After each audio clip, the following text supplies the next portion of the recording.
तो शुरू करते हैं अपनी एक्सरसाइज 8.3 और हमारे चैप्टर का नाम है राशियों की तुलना। पहला क्वेश्चन जो है वो हमसे कह रहा है क्रय विक्रय के निम्न सौदे में हानि या लाभ ज्ञात कीजिए। हमें क्या ज्ञात करना है? हानि या लाभ। प्रत्येक दशा में प्रतिशत हानि या प्रतिशत लाभ भी ज्ञात कीजिए। मतलब हमें अभी खुद ही पता करना है कि हानि हो रही है या लाभ हो रहा है। जब हमें पता चल जाएगा तो उसी हिसाब से हमें उसका प्रतिशत भी निकालना है। जैसे कि पहला वाला क्वेश्चन कह रहा है बागीचे में काम आने वाली कैंची 250 रुपये में खरीदी गई तथा 325 में बेच दी गई। ठीक है भाई, हमने कोई कैंची थी, कम रुपए में खरीदी, ज़्यादा रुपए में बेच दी, मतलब हमें लाभ हुआ। ठीक है, पता चल गया है ना। तो हम यहाँ पे सबसे सारी बातें लिखेंगे। कैंची का क्रय मूल्य। अगर आपको ये नहीं पता है क्रय विक्रय होता क्या है, तो भाई क्रय का मतलब होता है खरीदना, विक्रय का मतलब होता है बेचना। ठीक है, क्रय मूल्य है 250 रुपये। ठीक है, बात करें अगर विक्रय मूल्य की, ये है 325 रुपये। ठीक है, तो हम यहाँ पे कैसे पता करेंगे? तो भाई हमने देखा है कि कंपेयर किया तो ये ज़्यादा है ना, तो हम यहाँ पे लिखेंगे तुलना करने पर। हमने दोनों की जब तुलना की तो हमने क्या पाया? हमने पाया है कि विक्रय मूल्य जो है वो हमारा बड़ा है और क्रय मूल्य छोटा है। जिधर बड़ा होता है इधर ये ओपन होता है। ठीक है, मतलब विक्रय मूल्य बड़ा है। तो जब विक्रय मूल्य हमारा बड़ा होता है तो हम कह सकते हैं अतः लाभ हुआ, लाभ हुआ है। क्या हुआ है? लाभ हुआ है। अब हमने ये तो पता कर लिया है कि यहाँ पे जो भी हो रहा है वो लाभ हो रहा है। अब हम बात करेंगे, इन्होंने कहा है कितना लाभ हुआ, तो हम यहाँ पे लाभ निकालेंगे। तो हम यहाँ लिखेंगे इसलिए लाभ। लाभ कैसे निकाला जाता है? विक्रय मूल्य में से क्रय मूल्य को घटा देते हैं। तो हम यहाँ लिखेंगे विक्रय मूल्य माइनस क्रय मूल्य। तो विक्रय मूल्य जो है वो है 325, क्रय मूल्य है 250। घटाने पे हमारा क्या आ जाएगा?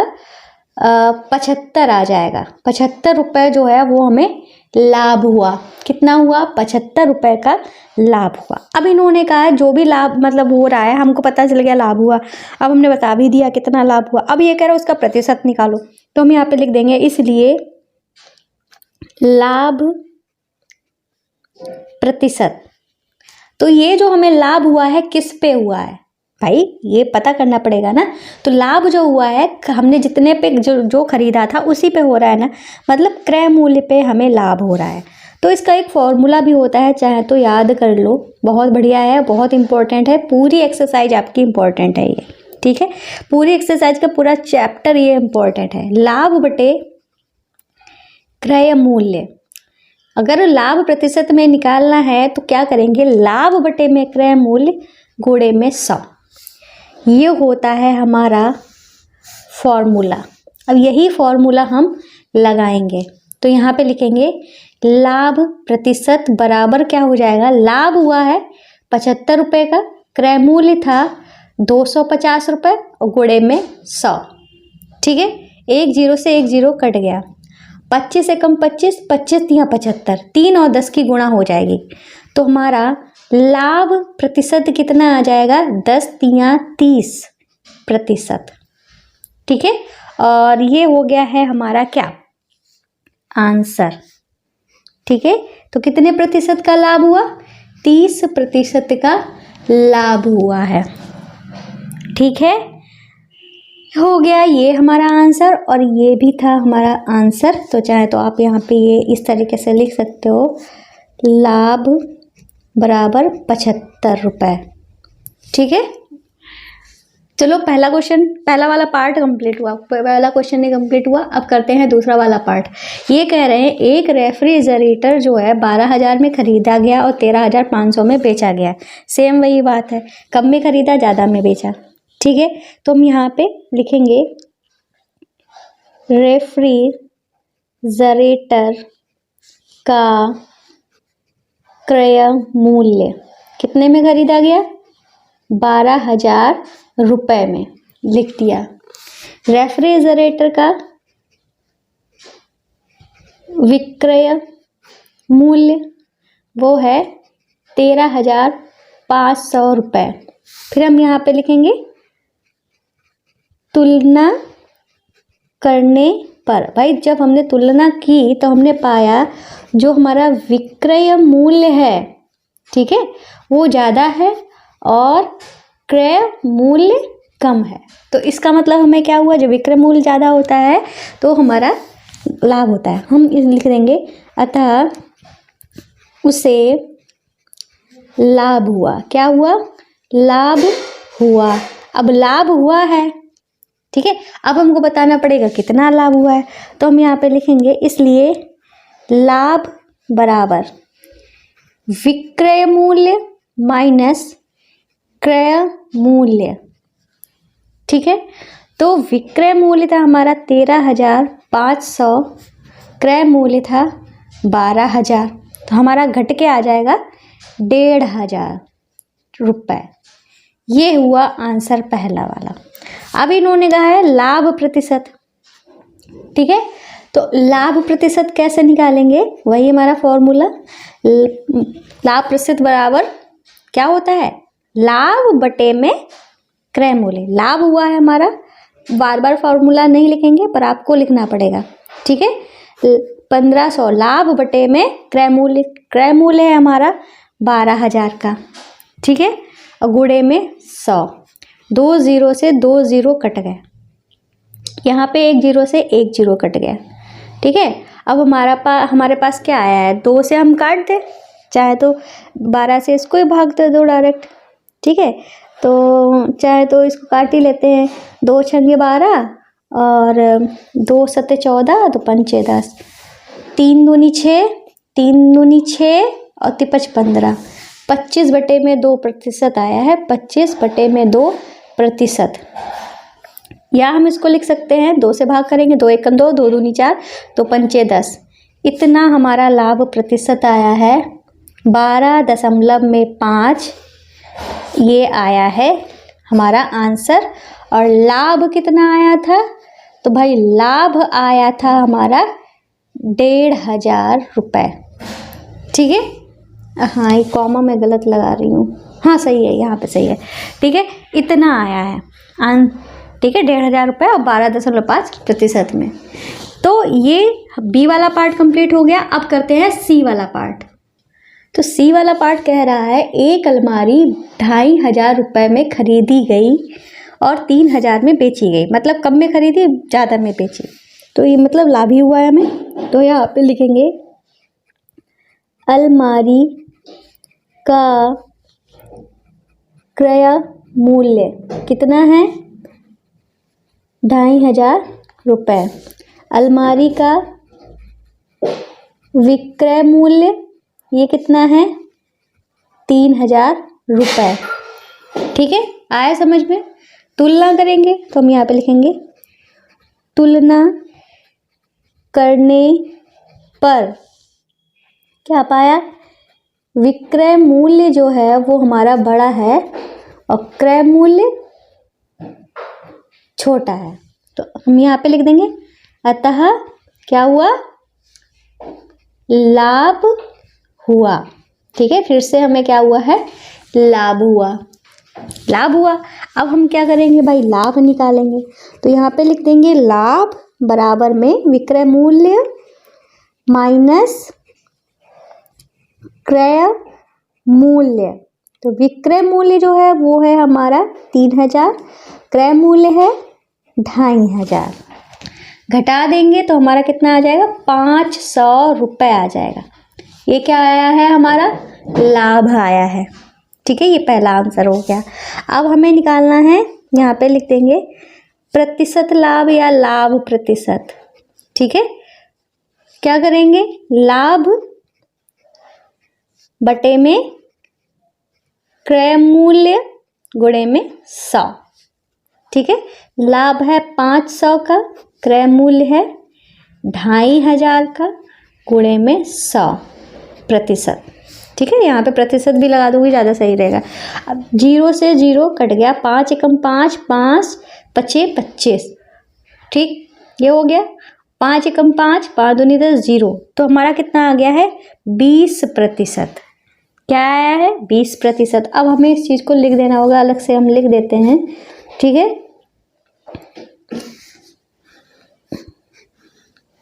तो भाई लाभ हुआ है हमारा 500 रुपये का, ठीक है, और प्रतिशत लाभ कितना हुआ है, वो हुआ है 20% का, ठीक है। ये हो गया हमारा आंसर। तीसरा पार्ट भी कंप्लीट। अब करते हैं हम चौथा वाला पार्ट, ठीक है, काफ़ी बड़ा क्वेश्चन है। चौथा क्वेश्चन जो है वो कह रहा है एक स्कर्ट 250 में खरीद कर 150 में बेची गई। इस बार हमारा ज़्यादा की खरीदी कम में बेची है, ठीक है। तो हम यहाँ पे क्या लिखेंगे, स्कर्ट, आपको दिख नहीं रहा होगा, अब दिखेगा, स्कर्ट का क्रय मूल्य, तो ये है 250 रुपये। स्कर्ट का विक्रय मूल्य ये है 150 रुपये। तो हम यहाँ पे लिखेंगे तुलना करने पर, तो भाई हमने तुलना करने पे क्या पाया, विक्रय मूल्य जो है वो हमारा बड़ा है और क्रय मूल्य जो है वो हमारा छोटा है, अतः हमारा क्या हुआ है, लाभ हुआ। क्या हुआ है, लाभ हुआ। लाभ हुआ, अब हमें निकालना पड़ेगा, सॉरी बार बार वही क्वेश्चन कर रहे थे तो वही हमने लिख दिया। भाई हमारा विक्रय मूल्य जो है वो छोटा है, क्रय मूल्य बड़ा है, ठीक है। विक्रय मूल्य छोटा है, क्रय मूल्य बड़ा है, ठीक है। तो हमारा लाभ नहीं हुआ है, क्या हुई है, हानि हुई है। बार बार लाभ लिखते लिखते हाथ भी वही लिख रहे हैं, ठीक है, आदत पड़ गई, ठीक है। किसी चीज़ को आदत नहीं बनानी चाहिए ना, ठीक है। तो हमारा विक्रय मूल्य बड़ा है, तो अब विक्रय मूल्य जब छोटा होता है तो इसका मतलब हमारी हानि हुई। तो अब हमें क्या निकालनी है, हम यहाँ पे लिख देंगे इसलिए हानि, ठीक है। तो हानि का भी फॉर्मूला हमारा वही रहता है, क्या रहेगा इस बार, क्या हो जाएगा हमारा, क्रय मूल्य जो है उसमें से हमें विक्रय मूल्य को घटा देना होगा। जब लाभ होता है तो विक्रय में से क्रय किया जाता है, तो विक्रय मूल्य जो है वो है 250 रुपये, विक्रय मूल्य है 150 रुपये, घटाने पे आया है 100 रुपये, ठीक है। कितना आया है, 100 रुपये। कितना आया है, 100 रुपये आया है घटाने पे। ये हो गया पहला आंसर। अब हमें निकालना है प्रतिशत हानि, तो ये होगा अतः प्रतिशत हानि, ठीक है। प्रतिशत हानि का फॉर्मूला क्या होगा, ये होगा हानि बटे क्रय मूल्य और गुणे में 100, ये होता है हमारा फॉर्मूला। याद कर लेना, बहुत इम्पोर्टेंट है, ठीक है। इतना हो गया। अब हम क्या करेंगे, हानि निकालेंगे, लिखेंगे हानि प्रतिशत बराबर, हानि कितनी हुई है 100 रुपये की, क्रय मूल्य कितना है 250 रुपये का, गुणे में 100 और यहाँ पे लगा दो प्रतिशत, ठीक है। तो 1 0 से 1 0 हमने काट दिया, ठीक है। 25 से कम 25, 25 चक्कू 100, 4 और 10 की गुणा हो गया हमारा 40, तो 40% की हानि हुई। अब आंसर को हम लिख देंगे, ठीक है, आंसर अच्छे से लिख देते हैं। तो भाई हानि जो हुई है वो हुई है हमें 100 रुपये की। अगर प्रतिशत हानि की बात करें तो वो हुई है 40% की, ठीक है। ये हो गया हमारा अब पूरा क्वेश्चन। और आपको बता दें, अगर आपको ये हमारे हैंड रिटन नोट्स चाहिए हैं तो इसके लिए आपको क्या करना पड़ेगा, प्ले स्टोर से हमारे ऐप को डाउनलोड करना पड़ेगा जिसका नाम है जोजस स्टडी, ठीक है। चाहे तो आप NCERT बुक्स एंड सॉल्यूशन भी डाल सकते हो तो भी आ जाएगा। ये जो सेक्शन है वो यूपी बोर्ड वालों का है, आपके लिए नहीं है। NCERT के लिए नीचे स्लाइड करना पड़ेगा, टच करते ही सारी आपकी क्लासेस आ जाएंगी। जैसे कि आप 7th क्लास में हो, इस पर टच किया तो सारे हिंदी मीडियम इंग्लिश मीडियम सारे कोर्स मिल जाएंगे, सारी बुक्स मिल जाएंगी। गणित पढ़ रहे हो ना, गणित पे टच करेंगे, सारे चैप्टर आ जाएंगे। जैसे कि आपको पहला या दूसरा चैप्टर पढ़ना है, इसकी एक्सरसाइज 3.5 चाहिए, तो हमने प्रॉपर तरीके से हैंड रिटन नोट्स लिख कर रखा है। टच करते ही एक्सरसाइज हमारी ओपन आ जाएगी, ठीक है। यहाँ पे आप पढ़ सकते हो, ठीक है, देख सकते हो आप हैंड रिटन नोट्स लिखा रखा है, जहाँ पे चैप्टर है वहाँ पे चैप्टर लिखा रखा है, ठीक है। और यूट्यूब पे नहीं पढ़ना है, यहाँ पे पढ़ना है, तो यहाँ पे भी आप पढ़ सकते हो, ठीक है। तो ऐप को डाउनलोड जरूर कर लेना, ठीक है। तो अब चलते हैं अपने क्वेश्चन पे।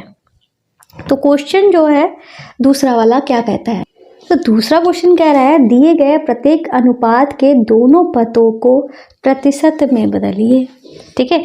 तो जैसे कि पहला जो क्वेश्चन दिया गया है, यहाँ पे लिखा है 3:1, तो हमें क्या करना है, दोनों पदों को प्रतिशत में बदलना है। तो कैसे होगा, तो भाई यहाँ पे 3:1 लिखा है। अगर हम ये 3:1 कोई चीज़ होगी, जैसे कि ये चीज़ मान लो हमारे पास एक बॉक्स है, ठीक है, बॉक्स है, इसको हमने 3:1, इसके टोटल हिस्से कितने होंगे, 4 हिस्से होंगे, तभी तो एक पहला हिस्सा ये, दूसरा हिस्सा ये, तीसरा हिस्सा ये और चौथा हिस्सा ये हो गया हमारा 3, ये हो गया 1, ठीक है। तभी तो हमने इसको बोला है ये जो हिस्से बटे हुए हैं 3:1 के अनुपात में है। अब हमने 4 ही क्यों बनाए, क्योंकि जब हम इनका योग करेंगे तो ही हमारा 4 आएगा, मतलब इसके कुल भाग कितने हुए, 4 हुए ना। तो हम यहाँ पे लिखेंगे, ए वाला क्वेश्चन कर रहे हैं, कुल भाग की बात करते हैं तो हमारे कैसे निकलेंगे, 3 + 1 करेंगे तो हमारे 4 आएंगे, ठीक है। कुल भाग हमने 4 निकाल दिए। अब हमें क्या करना पड़ेगा, अब इसी को भिन्न के रूप में अनुपात में कैसे बदलेंगे, तो कुछ नहीं करना है, ये जो लिखा है इसके बटे में ये जो 4 आया है दोनों के बटे में 4 कर दो। तो हम यहाँ पे लिखेंगे भिन्न के रूप में अनुपात, ठीक है। तो क्या कर देंगे, जैसे कि 3:1 था तो हमारा क्या हो जाएगा, 3/4 अनुपात 1/4, दोनों के बटे में 4 कर देंगे, ठीक है। अब भिन्न के रूप में अनुपात हो गया। अब हम प्रतिशत के रूप में अनुपात लिखेंगे। पहले तो हमें प्रतिशत में हम कैसे बदलते हैं, पहले तो हमें भिन्न में चेंज करना पड़ता है ना, इसीलिए अब हम यहाँ लिखेंगे प्रतिशत के रूप में अनुपात, ठीक है। तो 3/4 लिखा हुआ था, इसके गुणे में 100 कर देंगे, ऐसे अनुपात लगा हुआ था, लगा दिया। 1/4 था, इसके गुणे में 100 कर देंगे, क्योंकि हम प्रतिशत निकाल रहे हैं ना, ठीक है। तो चाहे तो साथ में प्रतिशत भी लिख सकते हो, ठीक है। फिलहाल हम प्रतिशत निकाल रहे हैं तो यहाँ पे हम प्रतिशत लिखने की ज़रूरत ही नहीं है। आंसर जो आएगा उसको हम प्रतिशत में चेंज कर लेंगे। 4 × 4, 4 दूनिया 4 पंजे 20, इसको भी काटेंगे 4 × 4 और 25 × 100, ठीक है। तो हमारा 25 ये आ गया है 75 और ये आ गया है 25 से कम 25, ठीक है। अब प्रतिशत में निकाल रहे हैं ना, तो हम यहाँ पे प्रतिशत लिख देंगे दोनों में। तो प्रतिशत में अनुपात हमारा क्या आ गया है, 75% अनुपात 25%, ठीक है। इस तरीके से पहला वाला पार्ट कंप्लीट हुआ। अब करते हैं दूसरा वाला पार्ट। तो दूसरे वाले पार्ट में हमको क्या दे के रखा था, 2:3:5, इस तरीके से 3 अनुपात दिए गए थे। तो फिर से हम इसके कुल भाग निकालेंगे। तो यहाँ पे क्या लिखेंगे, कुल भाग, ठीक है। तो कुल भाग मतलब सभी को जोड़ देंगे, 2 + 3 + 5, 2 3 5 और 5 5 10 कुल भाग है। अब हम भिन्न के रूप में अनुपात लिखेंगे, ठीक है। यहाँ पे क्या लिखेंगे, भिन्न के रूप में अनुपात, ठीक है। अब भिन्न में सबसे पहले चेंज करेंगे ना, तो क्या करेंगे, ये जो लिखा है इसके बटे में 10 कर देंगे। जैसे 2/10 अनुपात 3/10 अनुपात 5/10, इस तरीके से कर देंगे। ये कर दिया। अब हम क्या करेंगे, प्रतिशत के रूप में अनुपात लिखेंगे। यहाँ पे लिखेंगे प्रतिशत के रूप में अनुपात। तो 2/10 था, इसके गुणे में 100 कर देंगे, फिर अनुपात लगा देंगे। 3/10 था, इसके गुणे में 100 कर देंगे, फिर अनुपात लगा देंगे।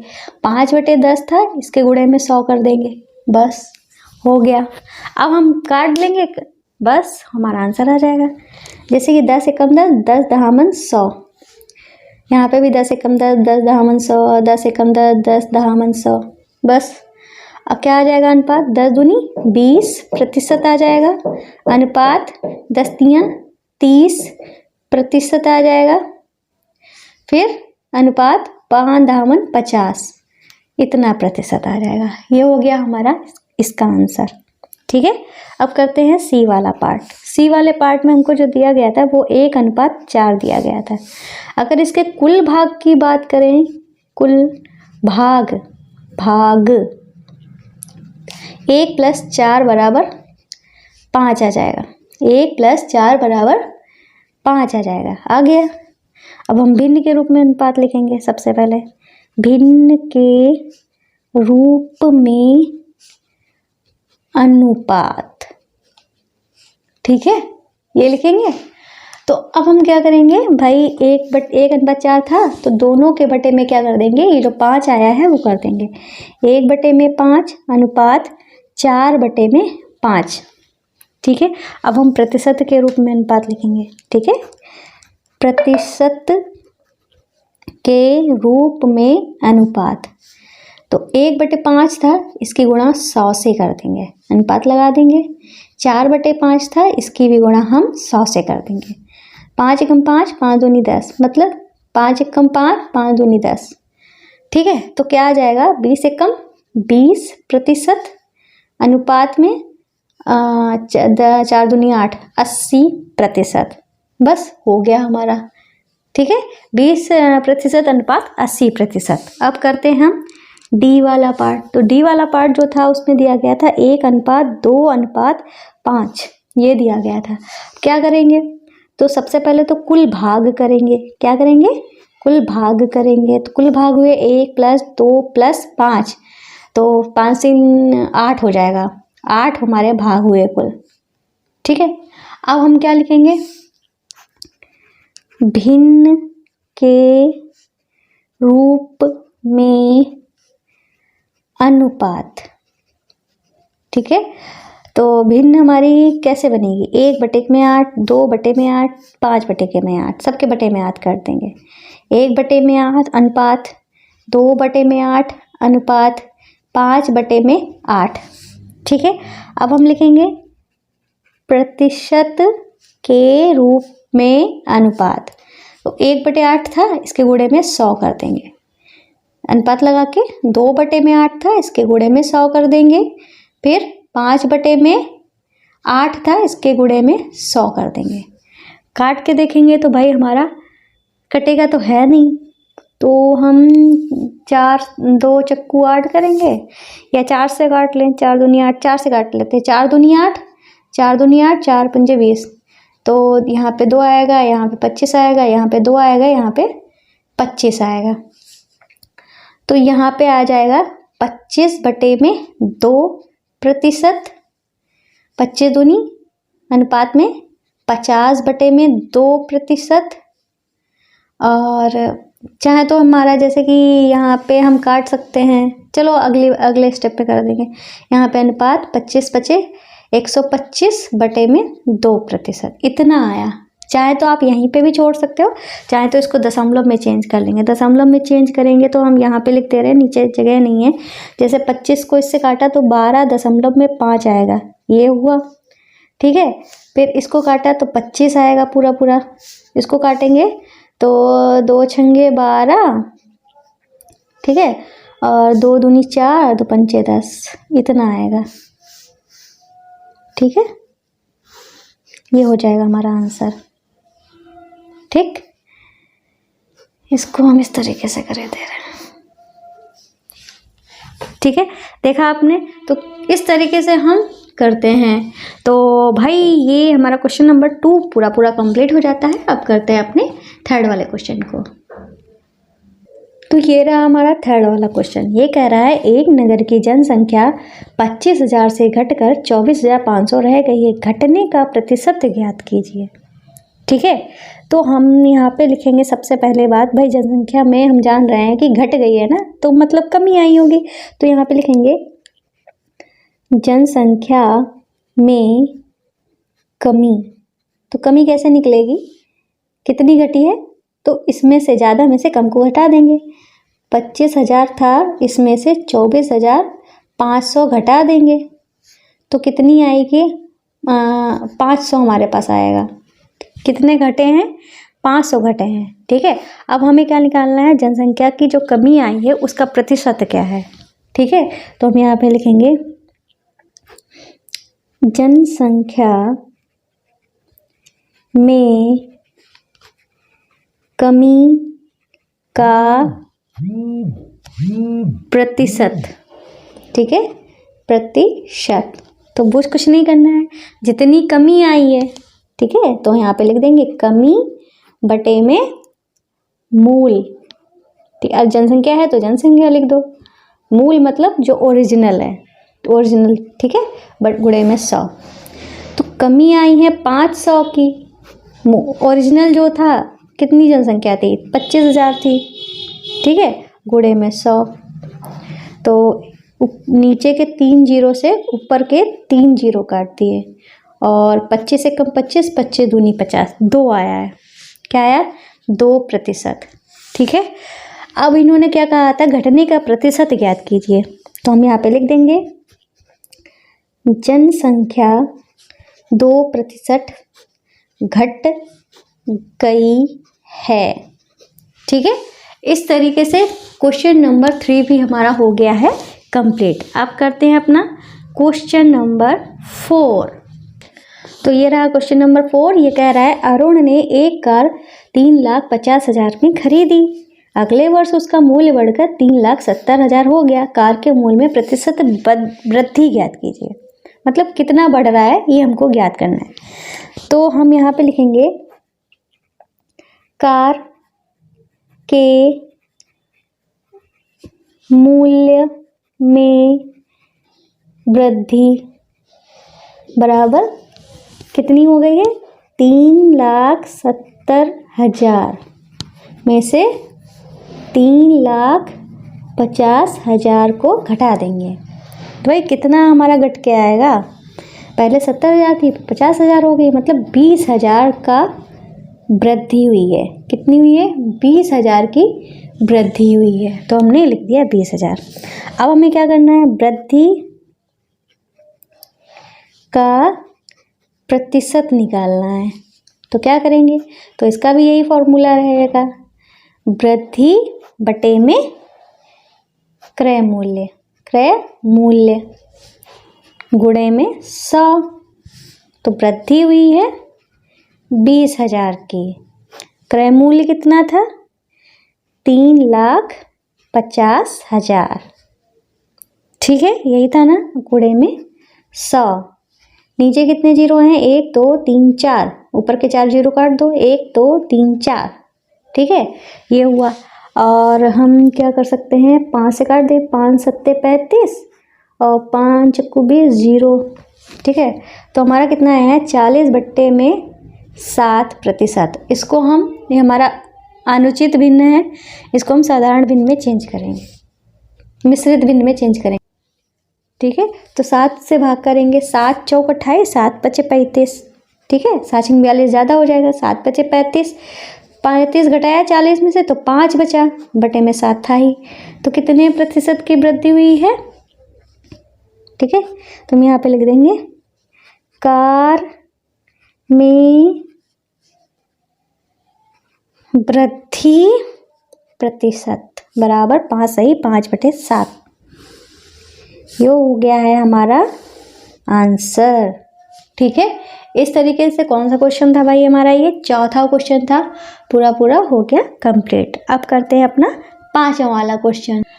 तो ये 5वां क्वेश्चन हमसे क्या कह रहा है, मैंने एक टीवी 10,000 में खरीद कर 20% के लाभ पर बेच दिया, मुझे बेचने पर कितना धन प्राप्त हुआ है। मतलब ये साफ साफ बता रहे हैं कि हमने इतने में खरीदा है, इतने पर ज़्यादा में मतलब बेचा है, तभी तो लाभ हुआ है। तो हम सारी बातें लिखेंगे। देखो, टीवी का क्रय मूल्य कितना है, इन्होंने कहा था भाई 10,000 रुपये टीवी का क्रय मूल्य था, ठीक है। फिर उन्होंने कहा, क्या कहा, कितने, 20% का लाभ, ठीक है। तो लाभ जो प्रतिशत में इन्होंने बताया है वो बताया है 20% का लाभ है, मतलब इस पर 20% का लाभ हुआ, ठीक है। अब हमको क्या निकालना है, इस पर 20% का लाभ हुआ है तो हमको बताना है लाभ कितना हुआ, रुपए में बताना है, ठीक है। तो लाभ बराबर कैसे निकलेगा, क्रय मूल्य का 20% निकाल लेंगे, ठीक है। क्रय मूल्य का 20% करेंगे तो क्रय मूल्य जो है वो है हमारा 10,000 रुपये, इसका करेंगे 20%, ठीक है। 2 जीरो से 2 जीरो काट दिए तो हमारा क्या आ जाएगा, 20 की गुणा 100 से हो जाएगी तो हमारा 2,000 रुपये आ जाएगा। कितना आ जाएगा, 2,000 रुपये। इतना लाभ हुआ, ठीक है, इतना तो लाभ हुआ है, पर इन्होंने कहा है मुझे बेचने पर कितना धन प्राप्त हुआ, मतलब विक्रय मूल्य की बात कर रहे हैं। क्या बात कर रहे हैं, विक्रय मूल्य। तो हम यहाँ पे लिख देंगे, अतः विक्रय मूल्य। तो विक्रय मूल्य कैसे निकलेगा, जो क्रय मूल्य था उसमें लाभ जोड़ देंगे, वही हो जाएगा हमारा विक्रय मूल्य। तो यहाँ लिखेंगे क्रय मूल्य प्लस लाभ, ठीक है। तो क्रय मूल्य था 10,000, लाभ हुआ 2,000, तो क्या हो जाएगा हमारा विक्रय मूल्य 12,000 रुपये। इतने में 10,000 की खरीदी थी, 12,000 में बेची, ठीक है। तो ये क्या आया हमारा विक्रय मूल्य, ठीक है। ये हो जाएगा हमारा आंसर, ठीक है। ये क्या हो गया, हमारा आंसर हो गया है, ठीक है। तो क्वेश्चन नंबर 5 भी हमारा कंप्लीट हो गया है। अब करते हैं अपना क्वेश्चन नंबर 6। तो ये रहा हमारा क्वेश्चन नंबर 6। ये कह रहा है, जूही एक वॉशिंग मशीन 13,500 में बेचने पर 20% की हानि उठाती है, उसने वह मशीन कितने में खरीदी थी। मतलब क्रय मूल्य पूछ रहे हैं, कितने में खरीदी थी मतलब क्रय मूल्य। तो इतने में बेच रहे हैं और क्या हो रही है, हानि, मतलब कम में बेच रहे हैं, ठीक है। तो यहाँ पे लिख देंगे वॉशिंग मशीन का विक्रय मूल्य कितने में बेच रहे हैं, 13,500 रुपये, इतने में बेच रहे हैं, ठीक है। और हानि का प्रतिशत क्या बताया है, तो हानि का प्रतिशत बताया है 20%, ठीक है। और ये जो हानि हुई है किस पे हुई है, हानि हो या लाभ हो वो क्रय मूल्य पे ही होती है। अब क्रय मूल्य तो है नहीं तो हम मान लेंगे, ठीक है। तो हम मान लेंगे, माना क्रय मूल्य, ठीक है। जब हमारे पास है ही नहीं क्रय मूल्य, हमको पता है हानि हो या लाभ हो क्रय मूल्य पर ही होता है, क्रय मूल्य है नहीं तो हम मान लेंगे x रुपये है हमारा क्रय मूल्य, ठीक है। तो यहाँ पे लिखेंगे, इसलिए हानि हमारी कैसे निकलेगी, तो हानि का फॉर्मूला हमने वही देखा था ना, क्रय मूल्य का 20% किया था, ऐसे ही हम यहाँ पे हानि का 20%, क्रय मूल्य का जो हमारी कितने % की हानि हुई है, ठीक है, 20% की यहाँ भी हुई है। तो यहाँ पे लिखेंगे क्या लिखना था, क्रय मूल्य का 20%, ठीक है। क्रय मूल्य पे ही हानि होती है, क्रय मूल्य पे ही हमारा क्या होता है, लाभ होता है। तो चाहे तो आप यहाँ पे क्रय मूल्य का हानि प्रतिशत भी कर सकते थे, ठीक है। हानि हमारी 20% है तो क्रय मूल्य जो है वो हमको पता नहीं है, तो x का 20% कर देंगे, ठीक है। x का 20% जो है वो हमारी क्या है, हानि आई है, ठीक है। तो x का 20% करेंगे मतलब x गुणे में 20/100, इतना हुआ, काट देंगे, 20 एकम 20, 20 पंजे 100, तो x एकम x/5, इतनी हमारी हानि आई है, क्या आई है, x/5, ठीक है, ये हमारी क्या आई है, हानि। अगर हानि हमें और दूसरे तरीके से निकालनी होती है, या कह लो विक्रय मूल्य की बात करें, ठीक है, इन्होंने विक्रय मूल्य ही बताया है, तो हम जानते हैं कि विक्रय मूल्य जो होता है वो हमारा क्या होता है, क्रय मूल्य हानि के रूप में। ठीक है, विक्रय मूल्य जब हमारी हानि होती है तब क्या होता है, क्रय मूल्य में से हम हानि को घटाते हैं। जब हमारा लाभ होता है तब विक्रय मूल्य क्रय मूल्य प्लस लाभ होता है, जब हमारी हानि होती है तब विक्रय मूल्य हमारा क्रय मूल्य माइनस हानि होती है। ठीक है, तो विक्रय मूल्य इन्होंने बताया था 13,500 बताया था, यही बताया था ना, और क्रय मूल्य हमने x माना था, हानि जो थी वो x/5 आई थी। अब हम इसको करेंगे सॉल्व। तो सबसे पहले तो हम क्या करेंगे, इसके नीचे 1 मान लेते हैं। ठीक है, सॉल्व करेंगे इसको, 5 एकम 5 और x और 5 की गुणा हुई तो हमारा 5x हुआ, 1 और x की गुणा हुई तो हमारा x हुआ, तो हमारा टोटल क्या, और यहाँ पे माइनस है ना, माइनस करो। ठीक है, तो 5x में से 1x गया तो हमारा क्या बचा, 4x/5। इधर था हमारा 13,500, 13,500, यही था ना। अब हम क्या करेंगे भाई, कैंची गुणा करेंगे, इसकी गुणा इससे, इसकी गुणा इससे, तो इसके नीचे कुछ है नहीं तो बटे में 1 मान लो चाहे तो। ठीक है, तो 4x की 1 से गुणा 4x हुआ, 5 की इससे गुणा कर देंगे तो 13,500 की गुणा करेंगे 500। अब x इसके साथ गुणे में है 4 के साथ, 4 को हम उधर भेजना चाहते हैं तो हो जाएगा बटे में, मतलब x बराबर क्या हो जाएगा, 13,500 गुणे में 5 बटे में 4। कुछ कट रहा हो तो काट देंगे, जैसे कि हम 4 एकम 4, 4 तियाँ 12, 1 बचा, 4 तियाँ 12 फिर से किया, फिर 3 बचा, तो 4 सत्ते 28, 2 बचा, 4 पंजे 20। ठीक है, तो हमारा x बराबर क्या आएगा, 3375 गुणे में 5, 5 से गुणा कर देंगे, 5 25, 2 हासिल, 5 सत्ते 35, 2 37, 3 हासिल, 5 15, 15 में 3 जोड़ा हो गया 18, 5 तियाँ 15 और 1 16, 16,875, ये आया है हमारा क्रय मूल्य। ठीक है, ये हमारा क्या आया है, क्रय मूल्य।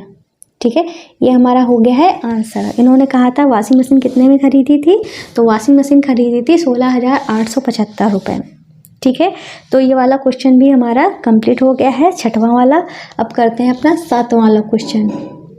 तो 7वां का पहला वाला पार्ट हमको दिया गया है, कह रहा है चाक पाउडर में कैल्शियम, कार्बन और ऑक्सीजन का अनुपात 10:3:12 होता है। इसमें कार्बन का प्रतिशत मात्रा ज्ञात करना है। ठीक है, तो हमको एक चीज़ दी गई है चौक, उसमें इन 3 चीज़ों का मिक्सर है जिसमें सबका अनुपात अलग अलग है, कार्बन, कैल्शियम, कार्बन और ऑक्सीजन। मात्रा किसकी बतानी है, कार्बन की, मतलब इसकी बतानी है। तो जैसे हमने वो क्वेश्चन किया था प्रतिशत में बदलने, अनुपात में प्रतिशत का अनुपात और भिन्न का अनुपात निकालने वाला, नहीं, अगर आपको याद होगा तो अभी अभी किया है, तो वही करना है। तो हम यहाँ पे लिखेंगे दिया अनुपात, तो अनुपात हमको क्या दिया गया है, 10:3:12। ठीक है, तो यहाँ पे लिखेंगे कुल भाग। ठीक है, कुल भाग, तो कुल भाग हमने कितने कैसे करेंगे, तीनों को जोड़ देंगे, 10 + 3 + 12। ठीक है, 10 और 10 हुआ 20, 20 और 5 हुआ 25, 25 हमारा कुल भाग हुआ। कार्बन कौन से, सिर्फ कार्बन का पूछा जा रहा है। ठीक है, कार्बन है हमारा दूसरे, कैल्शियम, कार्बन, ऑक्सीजन। ठीक है, ये कैल्शियम हो गया, ये कार्बन हो गया, ऑक्सीजन, तो कार्बन का पूछा जा रहा है। ठीक है, तो कार्बन का भाग हम सिर्फ काम करेंगे, बाकी किसी का नहीं निकालेंगे, जो पूछा जा रहा है उसी को निकालेंगे। तो यहाँ पे लिखेंगे कार्बन का भाग। ठीक है, तो कार्बन 3 है ना, कुल भाग कितने हैं, 25। ठीक है, तो 3/25 हो गया कार्बन का भाग। ठीक है, या आप लिख सकते हो भिन्न में कार्बन का भाग, ये भी लिख सकते हो, ये आया। अब हम यहाँ पे लिखेंगे क्या पूछा गया था, कार्बन की प्रतिशत मात्रा, यहाँ पे लिखेंगे इसलिए, या अतः कार्बन की प्रतिशत मात्रा क्या हो जाएगा, जो 3/25 है इसकी हम 100 से गुणा कर देंगे, 25 से कम 25, 25 चक्कू 100, 3 चक्कू हो गया 12%। ये हो गया हमारा आंसर। बस हो गया क्वेश्चन। ठीक है, तो पहला पार्ट कंप्लीट हो गया 7th वाले क्वेश्चन का। अब करते हैं दूसरा वाला पार्ट। ये कह रहे चाक की एक छड़ी में यदि कार्बन की मात्रा 3 ग्राम है तो उसका कुल भार कितना होगा। ठीक है, मतलब चाक की कोई छड़ी है, कार्बन जो है सिर्फ 3 ग्राम है, छड़ी का कुल भाग, मतलब जैसे कि हमारी एक छड़ी है, ठीक है, इसमें कई सारी चीज़ें होंगी, तो उसमें से कार्बन जो है उसका भार जो है 3 ग्राम है, बाकी चीज़ जो है उनका भार तो पता नहीं है। तो ये कह रहे हैं पूरे चीज़ का भार कितना है। ठीक है, तो हम यही इस कैसे करेंगे, तो सबसे पहले हम कार्बन की मात्रा लिख लेते हैं। ठीक है, हम यहाँ पे लिखेंगे चौक में कार्बन की मात्रा, तो कार्बन की जो मात्रा बताई है वो बताई है 3 ग्राम। ठीक है, अब कह रहे हैं छड़ी का कुल, मतलब जो छड़ी है का उसकी चौक की, उसका कुल भार बताओ, तो वो तो हमें पता नहीं है। और हमने पिछले क्वेश्चन में देखा था इसमें कुछ प्रतिशत भार हमको दिया नहीं गया है। अगर अलग से ये क्वेश्चन आएगा तो उसमें प्रतिशत जरूर दिया होगा। जैसे कि ये हमारे सारे क्वेश्चन एक ही क्वेश्चन के पार्ट है, तो हमने पिछले ही क्वेश्चन में देखा था कार्बन की प्रतिशत मात्रा जो है वो 12% की है। तो इसका मतलब क्या हुआ, पहले तो हम यहाँ पे क्या लिखेंगे, कुल भार कितना है। ठीक है, तो हम कुल भार मान लेंगे, तो हम यहाँ पे लिखेंगे माना चौक का कुल भार बराबर x ग्राम। ठीक है, तो हम यहाँ पे लिखेंगे, और x ग्राम है, कार्बन जो है x ग्राम में से 3 ग्राम, ठीक है x टोटल x ग्राम है, उसमें से 3 ग्राम जो है कार्बन का है। तो हम यहाँ पे लिखेंगे कि अतः या ठीक है x का 12%, 12% कहाँ से आया, ये कार्बन की प्रतिशत मात्रा 12% थी, अतः x का 12% जो है वो क्या है, 3 ग्राम है। ठीक है, तो क्या करेंगे, x गुणे 12/100 बराबर 3। ठीक है, 3 एकम 3, 3 चक्कू 12, ठीक है, 4 एकम 4, 25 चक्कू 100। अब यहाँ पे तो 1 आ गया है, अब क्या करेंगे, हमारे पास क्या है, x है, x और x के गुणे में 1/25, 25 जब बराबर के उधर जाएगा, इधर तो भाग में था 25, बराबर के उधर जाएगा, गुणे में हो जाएगा 25 एकम 25 ग्राम, मतलब चक का कुल भार जो है वो कितना आ जाएगा, 25 ग्राम आ जाएगा। ठीक है, ये हो गया। अब चाहे तो आप ऐसे भी कर सकते थे, जैसे कि हमने यहाँ पे देखा ही था, कुल भाग जो है कितना है, 25 है। ठीक है, कार्बन 3 ग्राम थी, इधर हमारा कार्बन का भाग जो है 3 दिया गया था, और यहाँ पे 3 ग्राम है, तो इसी हिसाब से अगर ये हमारा सेम है तो इसका मतलब हमारी कुल जो है 25 ही आती। लेकिन हमें इस चीज़ को सॉल्व करके बताना था, इसलिए हमने इस तरीके से बताया। ठीक है, तो दूसरा क्वेश्चन भी कंप्लीट हो गया है, मतलब 7वां पूरा पार्ट हमारा कंप्लीट हो गया है। अब करते हैं ना 8वां वाला क्वेश्चन। आपको कोई डाउट तो नहीं रहा इस क्वेश्चन में, कुछ नहीं करना है, प्रतिशत यहाँ से ले लिया है, x हमने मान लिया है, कुल भार कितना है, x का ही तो 12% हमारा 3 ग्राम है, मतलब कुल भार का 12% जो है वो हमारे कार्बन है ना, कार्बन का जितना ग्राम दिया गया है वही किया है। अब करते हैं 8वां क्वेश्चन। ये कह रहा है अमीना एक पुस्तक 275 रुपये में खरीद कर 15% की हानि पर बेचती है, पुस्तक का विक्रय मूल्य बताओ। बहुत इजी क्वेश्चन है। ठीक है, तो हम कितने में खरीदती है, मतलब क्रय मूल्य कितना है, 275।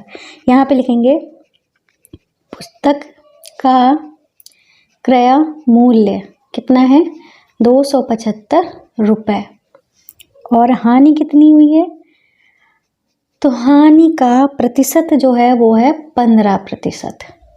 ठीक है, इतना भी हमें पता है। तो हानि कैसे निकलेगी, क्रय मूल्य की हानि प्रतिशत निकाल देंगे। ठीक है, तो हमारी हानि कैसे निकलेगी, हानि बराबर हो जाएगा क्रय मूल्य का हानि प्रतिशत। तो क्रय मूल्य हमारा कितना है 275 का हानि कितनी है 15% की। ठीक है, काट देंगे इसको, काटेंगे जब हम इसको तो हमारा कितना आएगा 41.25 आएगा। ठीक है, कितना आएगा? 41.25। मैं फिर से लिख दे रही हूँ, 41.25 इतना आएगा। ठीक है, इतना आएगा। हानि इतने रुपए की हुई। चाहे तो आप काट के देख लो। देखो, 5 या 15, 5 दूनी 10, 0, और इसको 2 से मतलब भाग ही देना पड़ेगा हमें। ठीक है, तो हमारा यही आएगा। ठीक है, अब हमें क्या बताना है? विक्रय मूल्य बताना है। तो हम यहाँ पे लिख देंगे, इसलिए विक्रय मूल्य। विक्रय मूल्य कैसे निकलता है जब हानि होती है? क्रय मूल्य में से हानि को हटा देते हैं। तो क्रय मूल्य जो है वो हमारी 275 है, इसमें से 41.25 को घटा देंगे तो हमारा कितना आ जाएगा? इधर तो 75 बचेगा, और इसमें से हम 274 में से 41 घटाएंगे तो हमारा बचेगा 233। 233 बचेगा। तो इतना रुपया हमारी उसका विक्रय मूल्य हुआ, 233.75 रुपये। ठीक है, इस तरीके से क्वेश्चन नंबर था ये हमारा 8वां कंप्लीट हुआ। अब करते हैं लास्ट वाला क्वेश्चन। लास्ट क्वेश्चन नहीं है, अभी हमारा एक और 2 क्वेश्चन और बाकी हैं। 11 क्वेश्चन है कुल इसमें। ठीक है, तो ये 9वां क्वेश्चन हमसे कह रहा है प्रत्येक दशा में 3 वर्ष बाद कितना मिश्र धन देय होगा। तो इस बार हमसे क्या बात की जा रही है? मिश्र धन के बारे में बात की जा रही है। ठीक है, मिश्र धन क्या होता है? मिश्र धन जो होता है वो हमारा मूलधन प्लस क्या होता है? साधारण ब्याज होता है। ठीक है, ये होता है। तो पहले तो हम देखते हैं कि हमारा क्या क्या ज़रूरत है हमें मिश्र धन के लिए। 3 वर्ष बाद इन्होंने एक बात बताई है। तो वर्ष जो है वो हमारा क्या है? समय है। ये हमारा क्या है? समय है। दर, समय को हम टी बोलते हैं, दर को हम आर बोलते हैं, मूलधन को हम पी बोलते हैं। ठीक है, सारी चीज़ें पता है। तो हमारा एक फॉर्मूला होता है, ए वाला हम लिख लेते हैं। ठीक है, तो हमारा एक फॉर्मूला होता है, क्या होता है वो फॉर्मूला? साधारण ब्याज का। ठीक है, हम यहाँ पे लिख दे रहे हैं साधारण ब्याज। साधारण ब्याज क्या कहता है? मूलधन गुणे समय गुणे दर बटे में 100, ये होता है साधारण ब्याज, जिसे हम PRT/100 भी बोलते हैं। ये फॉर्मूला होता है। ठीक है, तो अब हमें क्या क्या दिया गया है? मूलधन दिया गया है पहले वाले क्वेश्चन में 1200, समय दिया, समय तो 3 ही वर्ष दिया गया है ऊपर ही 3। दर जो है वो हमको दी गई है 12%। 12% नहीं लिखना है, वो जो परसेंट है उसको बटे में 100 में कन्वर्ट कर देना होता है। 2 0 से 2 0 कट गए, 12 बटे 144। 144 की जब 3 से गुणा करेंगे तो 432 आ जाएगा। ठीक है, ये हमारा आया है साधारण ब्याज। ठीक है, इतना रुपया आया है। अब हमको क्या ज्ञात करना था? मिश्र धन। तो हम यहाँ पे लिख देंगे, इसलिए मिश्र धन। अब मिश्र धन क्या होता है? मूलधन प्लस साधारण ब्याज। ठीक है, तो ये था हमारा 1200 मूलधन था और ब्याज 432। तो इसका मतलब हमारा कितना आ गया है टोटल? ये आ जाएगा 32 और 16, 1632, 1632 रुपये। ये हमारा मिश्र धन हो जाएगा। ये हो गया हमारा आंसर। ठीक है, अब करते हैं दूसरा वाला क्वेश्चन। ठीक है, तो दूसरा बी वाला जो क्वेश्चन है उसमें भी हमारा साधारण ब्याज ही निकाला जाएगा। ठीक है, तो वही फॉर्मूला PRT/100। पी कितना है? तो वो है हमारा 7500, आपको दिख रहा होगा। ठीक है, दर जो है कितनी है? वो हमारी 5 है, और गुणा यहाँ पे लगाना है। ठीक है, समय कितना है? 3 ही दिया गया था ऊपर ही, और बटे में 100। 2 0 से 2 0 कट गए। ठीक है, 5 या 15, 15 और 75 की गुणा, 15 पचे। ठीक है, 15 और 75 की गुणा करनी है। 15 7 105, 15 पचे 75 और 15 7 105, 75 और 7 हो जाएगा हमारा कितना? 112।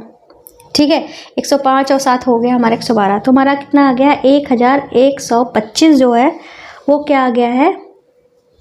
साधारण ब्याज आ गया है। ठीक है, यहाँ पे दशमलव नहीं है, दशमलव मत समझना। अब हमें क्या निकालना है, मिश्र धन, ठीक है। मिश्र धन बराबर हो जाएगा मूलधन प्लस साधारण ब्याज। मूलधन कितना है, वो था हमारा 7,500, साधारण ब्याज आया है 1,125, ठीक है। जोड़ देंगे इसको, इधर 25 75 और 11 जोड़ा तो हो गया 86, ठीक है।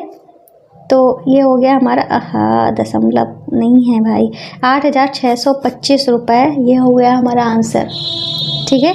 8,625 रुपये ये हो गया हमारा आंसर। देख लो भाई, कुछ नहीं किया, मूलधन में साधारण ब्याज को जोड़ दिया है, तो इस तरीके से आंसर आ गया। तो 9वां क्वेश्चन भी पूरा कंप्लीट हो गया है। अब करेंगे हम अपना 10वां क्वेश्चन। तो ये रहा हमारा 10वां क्वेश्चन। कह रहा है 56,000 पर 2 वर्ष पश्चात किस दर से 280 साधारण ब्याज होगा। मतलब मूलधन दे दिया गया है, तो मूलधन कितना दिया गया है, 56,000, 2 वर्ष मतलब समय दे दिया गया है जो कि है 2 वर्ष, ठीक है। किस दर से, मतलब दर जो है वो पता नहीं है, यही हमसे पूछ रहे हैं, ठीक है। और साधारण ब्याज भी दे दिया गया है, ठीक है। साधारण ब्याज हमको कितना दिया गया है, ये दिया गया है 280 रुपये, ठीक है। अब हमको क्या करना है, दर निकालनी है ना, तो वही फॉर्मूला रहेगा साधारण ब्याज वाला ही। तो हम जानते हैं साधारण ब्याज जो होता है वो होता है PRT/100, ठीक है, यही होता है ना। तो साधारण ब्याज जो है वो हमारा 280 है, मूलधन कितना है 56,000 है, ठीक है। दर पता नहीं है, दर को हम R लिख लेते हैं, ये हमारा T है, ये हमारा P है, और T जो है वो है 2 वर्ष, बटे में 100 कर देंगे, 2 जीरो से 2 जीरो काट दिया, ठीक है। तो अब हमारे पास इधर क्या आ जाएगा, 56 दूनी हो जाएगा 6 6 12 और 5 5 10 11 112, ठीक है। तो 112 और एक ज़ीरो था, ठीक है। R बराबर हो जाएगा 280, ठीक है। अब हम क्या करेंगे, R की वैल्यू निकालेंगे ना, तो हम ये जो हमारा 1120 जो दिया गया है इसको हम उधर भेजेंगे, ठीक है। तो 280 पहले से था, बटे में हमने 1120 को भेजा, 0 से 0 कट गया, और 28 चक्कू होता है 112, तो हमारा क्या आ गया 1/4। दर है, दर हमारी प्रतिशत में ही होती है, तो इसका मतलब R बराबर क्या हो जाएगा, जब इसको इससे भाग करेंगे 1/4 का मतलब हमारा 25% ही होता है। पर हमने यहाँ पे देखा ये बटे में 4 है, तो 1/4 है ना, पर क्या हो जाएगा कि हम जब इसको भाग करेंगे ना तो 2 अंक पहले दशमलव भी लगेगा, ठीक है। तो इसका मतलब R जो है वो हमारा कितना आ जाएगा 0.25%। दर हमारी क्या आ जाएगी 0.25%, क्योंकि 4 से जब 1 को भाग करेंगे ना तो हमारा जाएगा नहीं, ठीक है। फिर दशमलव लगाएंगे तो 10 हो जाएगा, तो 4 दूनी 8 करेंगे, फिर 4 पंजे 20 करेंगे, इस वजह से ऐसा होगा, ठीक है। तो ये वाला क्वेश्चन जो है क्वेश्चन नंबर 10 हमारा कंप्लीट होता है। अब करते हैं लास्ट वाला क्वेश्चन 11वां। ये हमारा लास्ट वाला क्वेश्चन। लास्ट वाले क्वेश्चन को करने से पहले हम आपसे बोल देते हैं, जिन्होंने हमारे चैनल को अभी तक सब्सक्राइब नहीं किया है प्लीज़ हमारे चैनल को सब्सक्राइब करिए, और वीडियो को पसंद आए तो लाइक कर देना, साथ में हमारी वीडियोस को शेयर कर दिया करिए। सबके ग्रुप्स बने हुए हैं, तो प्लीज़ हमारी वीडियोस को ज़रूर शेयर किया करिए, ठीक है। तो क्वेश्चन कह रहा है मीना ने 9% वार्षिक दर से, मतलब ये हमारी दर दी गई है, ठीक है, 1 वर्ष समय पश्चात, ठीक है, मतलब ये हमारा समय दिया गया है, ठीक है, T। फिर ये कह रहे हैं 45 रुपये ब्याज के रूप में दिए, उसने कितना धन उधार लिया था, ठीक है। तो मतलब मूलधन हमसे पूछ रहे हैं, ठीक है। हमारे पास क्या क्या चीज़ें हैं, ये ब्याज दिया गया है, तो साधारण ब्याज जो है, यही ब्याज जो है वो हमारा साधारण ब्याज है, कितना है 45 रुपये, ठीक है। दर मतलब R भी दी गई है जो कि है 9%। समय, ठीक है, समय मतलब T जो है वो कितना दिया गया है, वो हमें दिया गया है 1 वर्ष, ठीक है। तो P जो है वो हमें निकालना है। कैसे निकालेंगे? वही हमारा फॉर्मूला, साधारण ब्याज बराबर में PRT अपॉन में 100। साधारण ब्याज 45 है और मूलधन पता नहीं तो P ही लिख दो। R जो है 9 है और T जो है 1 है अपॉन में 100। ठीक है, तो हमारा ये क्या हो जाएगा, 100 इधर भाग में है, बराबर के उधर भेजेंगे तो हमारा गुणा में हो जाएगा। ठीक है, इसको हम 9P लिख लेते हैं। ठीक है, 9P हुआ और बराबर इसको उधर भेजा हमने तो ये हमारा गुणा में हो गया 45 के साथ में। ठीक है, P की वैल्यू निकालनी है तो 9 इसके साथ गुणा में है, बराबर के इधर जाएगा तो ये भाग में हो जाएगा। मतलब 45 गुणे में 100 और बटे में 9, 9 कम 9, 9 पना 45, तो ये हमारा कितना आ जाएगा 500 की गुणा P जो है वो हमारा 500 आ जाएगा, 500 रुपये। ठीक है, अब ये कह रहे थे कितना उधार लिया था तो हम यहाँ पे लिख देंगे मीना ने 500 रुपये उधार लिए थे। ठीक है, इस तरीके से आंसर को लिख देंगे तो पूरा क्वेश्चन कंप्लीट हो जाता है और साथ में हमारी एक्सरसाइज और चैप्टर भी कंप्लीट हो जाता है। पसंद आए तो चैनल को सब्सक्राइब जरूर कर देना। ओके।